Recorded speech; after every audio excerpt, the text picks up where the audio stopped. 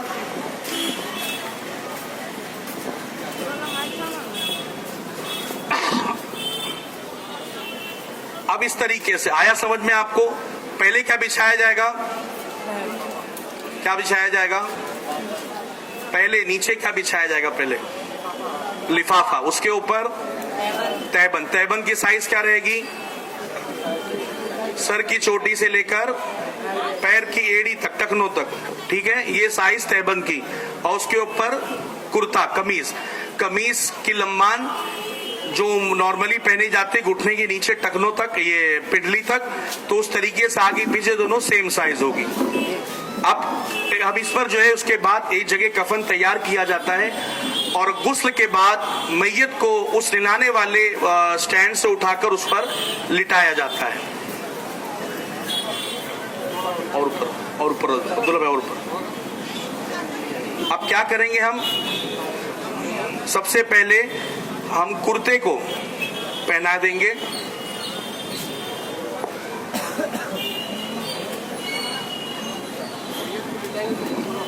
میت کو ہم نے نلایا ہے تو اس کے اوپر ایک کپڑا پڑا ہوا ہوتا ہے جو اس کے صدر کو چھپاتا ہے. اب ہم نے اسے لٹایا, کپڑا ہٹائیں گے نہیں, پہلے کرتا پہنا دیا جائے گا. کرتا پہنانے کے بعد جب اس کا جسم کور ہو گیا, پھر اس طریقے سے ہم جو ہے اس کپڑے کو ہٹا دیں گے. اب یہ ہو گیا. اب اس کے بعد کیا کرنا ہے, کافور ہوتا ہے جس کو کیمفر بھی کہتے ہیں, اس کو گھٹنوں میں اور ہاتھوں میں, کونیوں میں, جسم پہ جو ہے اچھے طریقے سے لگا دیں. ایون جب غسل دیا جاتا ہے تو غسل کا آخری پانی جو ہے ہم گرم کرتے اس میں بھی کافور ڈال کر کے غسل دے دیں. کافور کو کفن کے اندر بھی ہم چھڑک دیں, اس سے جو ہے کیڑے مکوڑے قریب میں نہیں آتے ہیں.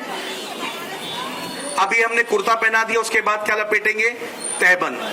تہبند کا بھی سائز چوڑان میں ہونا چاہیے اتنا کہ ایک کے اوپر یہاں سے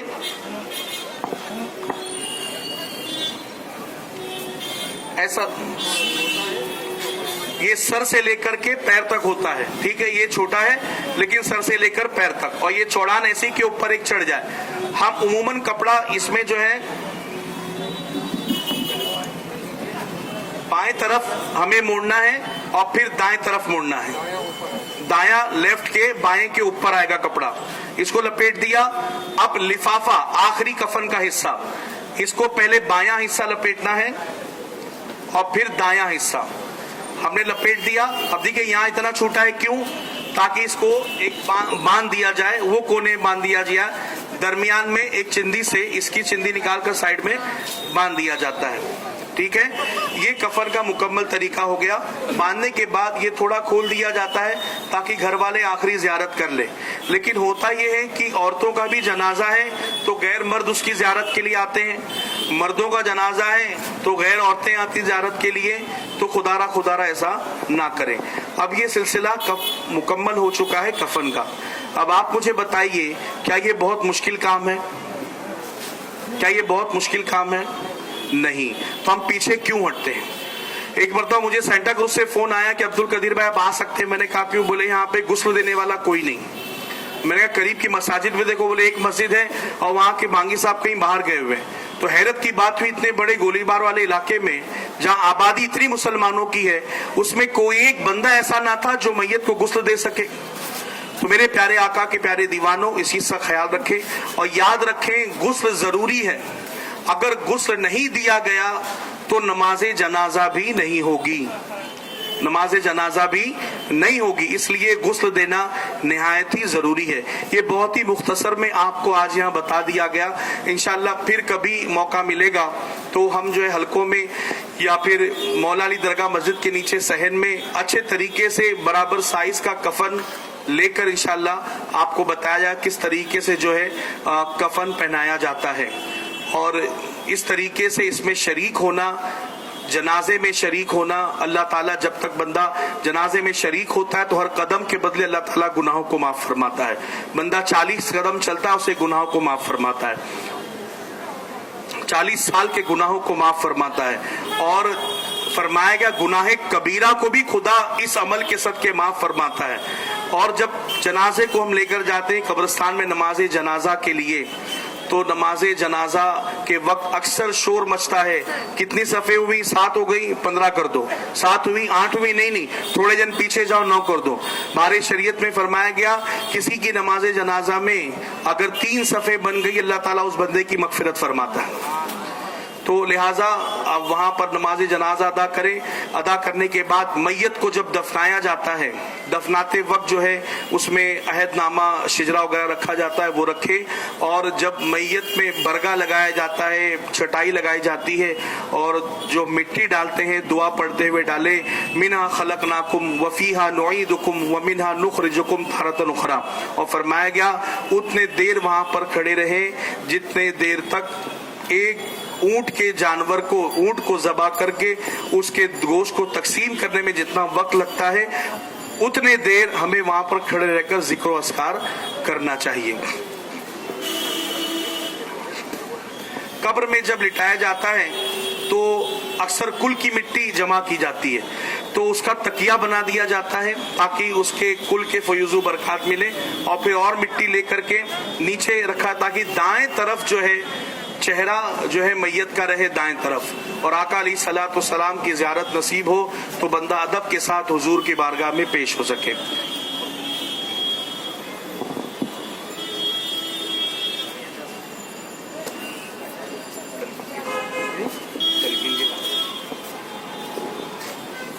السلام علیکم ورحمۃ اللہ. بہت ہی معلوماتی چیزیں ہم لوگ سیکھ رہے ہیں، لیکن میں پھر بھی کہوں گا کہ اور ڈیٹیل میں ہمیں سیکھنے کی ضرورت ہے. بہت زیادہ اور دلچسپی کے ساتھ ان چیزوں میں حصہ لیں.